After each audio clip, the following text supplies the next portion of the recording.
You have a goal. You know exactly what you need to do. But somehow you find yourself checking your phone, watching another video, cleaning something that didn't even need cleaning, and telling yourself, I'll start tomorrow. But here's the uncomfortable truth. You may not be procrastinating because you're lazy. You may be procrastinating because your brain is trying to escape an emotion. Fear, anxiety, overwhelm, uncertainty, and the more you avoid that feeling, the stronger the cycle becomes. So, what is really happening inside your mind when you procrastinate? And how can you finally break free? 1. The procrastination loop. Have you ever promised yourself, I'll start tomorrow, only to find that tomorrow becomes next week, next month, or even next year? Maybe you have an important goal, a dream you truly care about, or a task you know you should finish. Yet somehow, you keep checking your phone, watching one more video, or finding something else to do. Deep down, you know you're capable of more, but you just can't seem to start. If this sounds familiar, you're not lazy and you're not alone.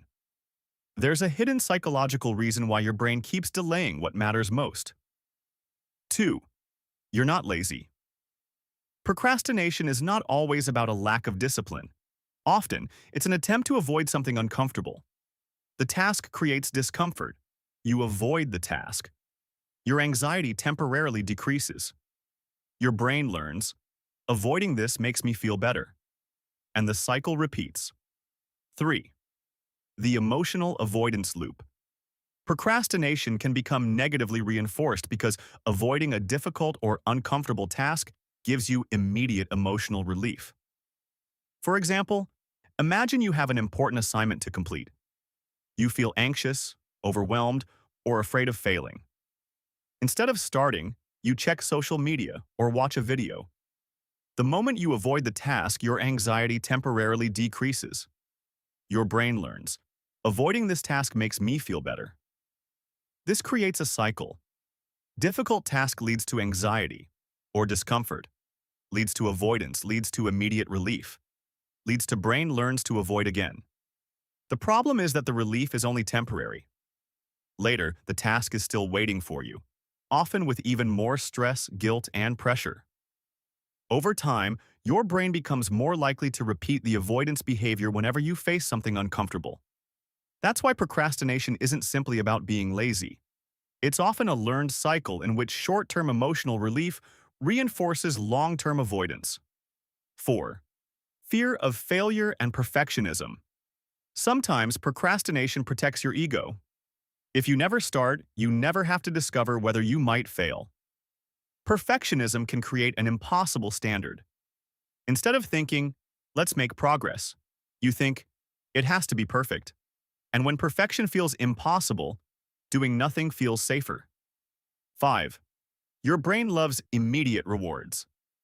Your long-term goal might be months or years away, but your phone offers something right now. One swipe, one notification, one entertaining video. This creates a battle between delayed rewards and immediate rewards. Your brain naturally tends to value immediate rewards strongly, which can make difficult tasks feel even harder to begin. 6. The overwhelm trap. Sometimes the problem isn't that you don't want to work. The problem is that the task feels too big. Write a book. Start a business. Change my life. These aren't actions, they're mountains. Your brain doesn't know where to begin. So it chooses the easiest option. Nothing. 7. How to break the cycle. Strategy 1. Make it ridiculously small. Don't say, I'm going to study for 3 hours. Say, I'm going to open the book and study for 5 minutes. Strategy 2. Name the emotion. Ask, what am I actually avoiding? Is it fear, confusion, boredom, embarrassment? Once you identify the emotion, you can address the real problem. Strategy 3. Use the 5-minute start. Commit to working for only 5 minutes. Starting is often harder than continuing. Strategy 4. Remove friction. Put your phone away. Close unnecessary tabs. Prepare your workspace. Make the desired action easier. Strategy 5. Change your identity. Stop saying, I'm a procrastinator. Start saying, I'm someone who takes action, even when I don't feel ready. 8.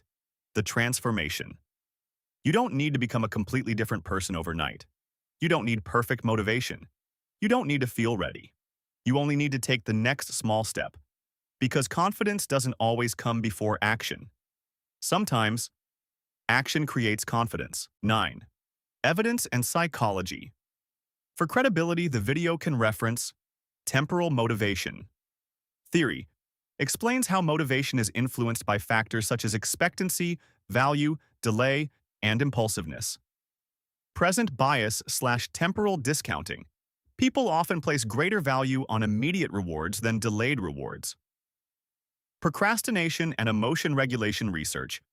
Procrastination is often associated with managing uncomfortable emotions in the short term. Implementation intentions. The if-then planning approach can help convert intentions into actions. Behavioral activation principles. Taking action can sometimes precede and improve motivation rather than waiting for motivation first. Example, implementation intention. If it is 7 p.m., then I will sit at my desk and work on my project for 10 minutes.